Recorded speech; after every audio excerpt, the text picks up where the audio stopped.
wanti amma asirratti ati argiteetiin natti dhagahamee reefe jedhamu suni homaan agarree atiris ilmoo dubaraa qullaa akka dhalattetti dhaabanii ciibsanii erga gudeedamte booda isii bira taa'anii qaama saalaa isii irratti sigaaraa dhaanfachuun irratti mootu akka ashtiree godhanii ibidda hafe yoo dhumate irratti dhaamsanii qaama isii ibiddaan gubuun miila mataa isii gaggaragalchanii ulfannisanii wanti jirtu tana waan jedhamtuu miti obsaa hin muddamina warri jalaa kana ifa baasi kana akkana godh hin beeynu jettan abbaanu as bahee akkuma reef obsaa Yuusuf jedhe uf baraaruu deemati nam tokkollee ka as jala jirtu warri asirra jirta warri waa deebisuu dandeessan komentii as jalaa deebisuu jecha hin yaadina haadhateenna dubartiin fannifamtee gubamtu haa obboleettiteenna haadha warraa keenna ilmooteenna waan dubartirratti godhame yoo guyyaa gannu baafne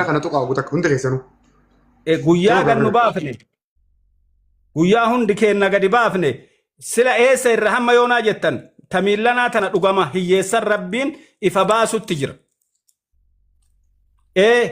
dhiiguma hiyyeessa abbaa haqaattu ifa baasut jira baguma waa waldayn itti godaansa seeran alaa addatti dhiphatee itti miidhamee itti xaaree humna itti dhabee kabarba haa qabamu jedhee murteeffatellee humna ittiin qabu dhabee karaa ittiin argatu dhabee rakkate tun dhufte rabbi galata alhamdulillahi rabbil alamin taani keessan wal argina jenne fotoo ta'ee ganda ta'ee hujii isaanii waliin gadi isinii baafna hin muddamina namni irra waa dubbatte bor ol deebitee dubbachuu hin dandeettu dursitee waan dubbatin ujoollee as gubbaa walloltee walitti iyyituu fi ganda dubbii tanaan balleessuuf ujoollee waan beeyne kaardii itti guutanii waa afaan kaanii ijoollee tiifatte jechi kun garam deema yoo antana dubbadhe eenyu feennu walibbuu heda gaafa kun walibbuu maaltu dhufuu heda ujoolleen jenne ergan tana hillaalina taasirra deddeemtu tana hadhaan dhullaa jedhanii akka naannoo keennatti mootu iita qaamarra nama bahu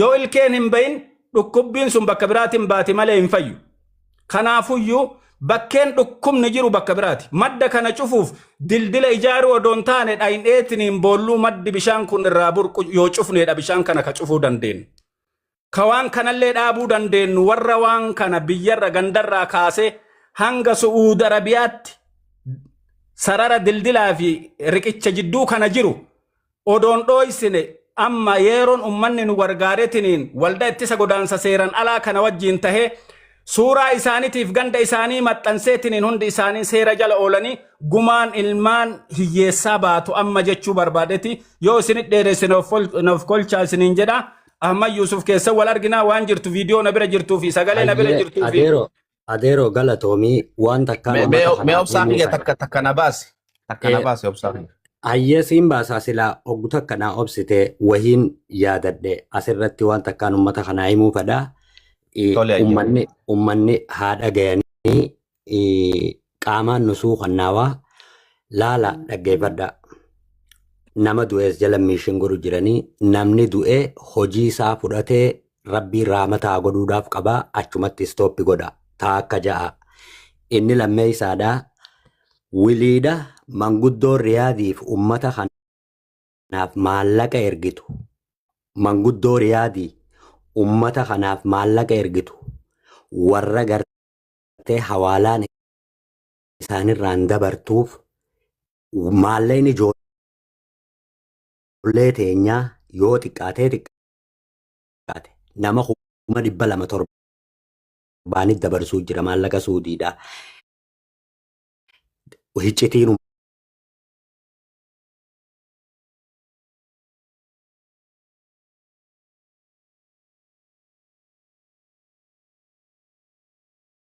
isaanii dhageessifnee maatiin himatarra banteetu jira shamarran gudeedamee Arabaaf kireessanii bishaan yookaan ispaarmii irraa waraabsifnee rikoordii goonee achi keenyee hanga mufriyaat kamaal gahutti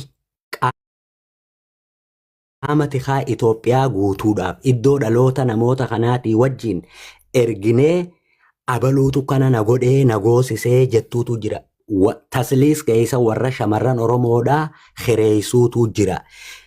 Bakka sanitti ijoollee nama lama kutaa lamaatu dalaga. Ijoollee Arsiidhaatii fi ijoollee Harargeedhaatiitu bakka sanitti dalaga. Namoota kana maqaan hundooysisinaa hooshaa buhaadii keessatti waan dalagamu jiru nuti ganamaa galgala jala buuneeti hordofaadhaa jirra.